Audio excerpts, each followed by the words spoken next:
la saga más recordada de la historia del cine de superhéroes. Personajes que quedarán en la memoria para siempre y momentos inolvidables que marcaron una época.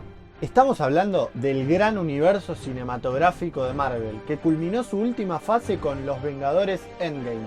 Hoy les traemos 10 curiosidades, easter eggs y referencias sobre la última entrega de Los Vengadores. Bienvenidos a la Casa del Crítico, el espacio donde nos dedicamos a compartir toda nuestra pasión sobre el séptimo arte. Nosotros somos los hermanos Ramis. ¿Qué onda? Antes de comenzar les recomiendo a todos los que no la vieron que por favor primero vayan a verla, pausen el video y luego vengan a disfrutar de todas las curiosidades. El argumento nos presenta cómo los Vengadores restantes deben encontrar una manera de recuperar a sus aliados para un enfrentamiento épico con Thanos que diezmó a la Tierra con su chasquido. La película recibió elogios de la crítica por la dirección, la actuación, la música, los efectos visuales, el entretenimiento visual y sobre todo el peso emocional que transmitió con la despedida de varios personajes muy icónicos del UCM. Además, rompió récords en taquilla convirtiéndose en la película más recaudadora de todos los tiempos. Los eventos de Infinity War y los trailers de Endgame nos hicieron intuir que Ojo de Halcón volvería al cine bajo la sanguinaria identidad de Ronin, que en los cómics vio la luz en el número 11 de los Nuevos Vengadores, con un origen muy diferente al visto en la gran pantalla. Ante la gran batalla final de Endgame, Black Panther es uno de los que llevan el nuevo guantelete bajo el brazo. Pero esto en los cómics, T'Challa llegó a ponerse el original durante el arco de Secret Wars. Durante el funeral de Tony Stark hay un chico que pasó desapercibido por la mayoría. Si viste Iron Man 3, capaz lo reconociste. Se llama Harley, que es el niño que ayuda a Tony Stark a recargar y reparar su traje cuando lo encuentra en su garage, y con quien crea un gran vínculo. Esto quizás refleje que Harley pueda significar algo muy importante en un futuro no muy lejano del UCM. Ustedes se habrán preguntado por qué Thor luce gordo, por qué luce descuidado. Vengo a decirles que es una referencia al Gran Lebowski. Si no viste esta imperdible película de culto, es momento de que vayas a verla. Porque los hermanos Russo decidieron agregar esta referencia a The Dude, el personaje de Jeff Bridges, que le agregó el lado más gracioso de la cinta.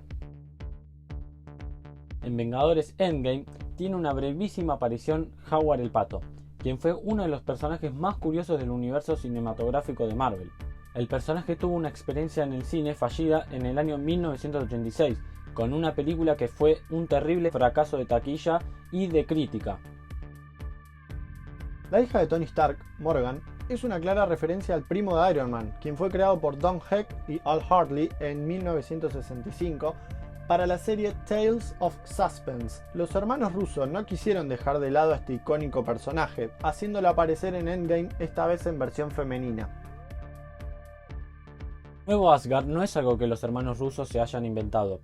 Esta localización en la que el pueblo asgardiano se asentó después del Ragnarok fue creada por Michael Straczynski durante su etapa al frente de los cómics del Dios del Trueno. La gran diferencia es que en los cómics se encontraba en Oklahoma, Estados Unidos, mientras que en el UCM estaba en Noruega, donde estuvo escondido el Tesseracto hasta que Cráneo Rojo lo encontró en los acontecimientos narrados en la primera película de Capitán América.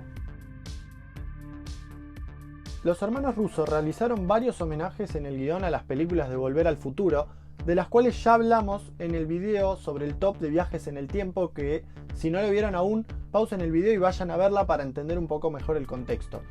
Una de estas referencias es cuando Thor le quiere contar a su mamá que morirá, aunque ella le pide que no le cuente nada sobre el futuro, que nos hace acordar a cuando el Dr. Emmett Brown le dice a Marty McFly exactamente lo mismo.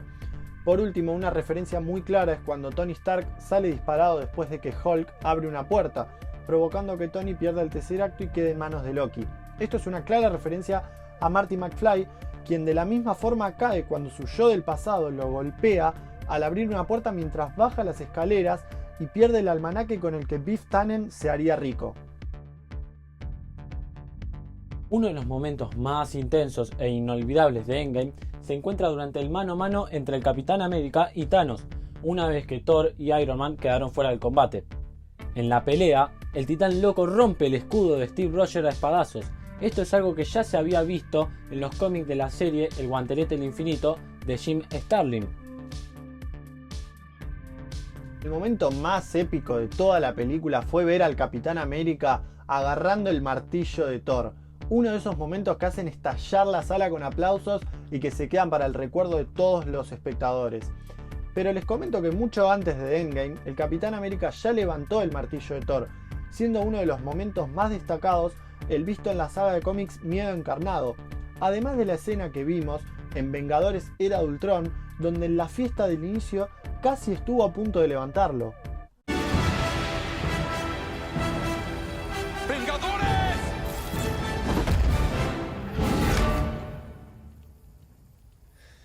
Unidos.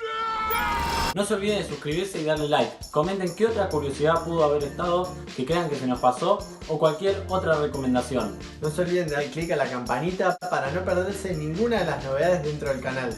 Les mandamos un saludo y hasta el próximo video. Chao, nos vemos.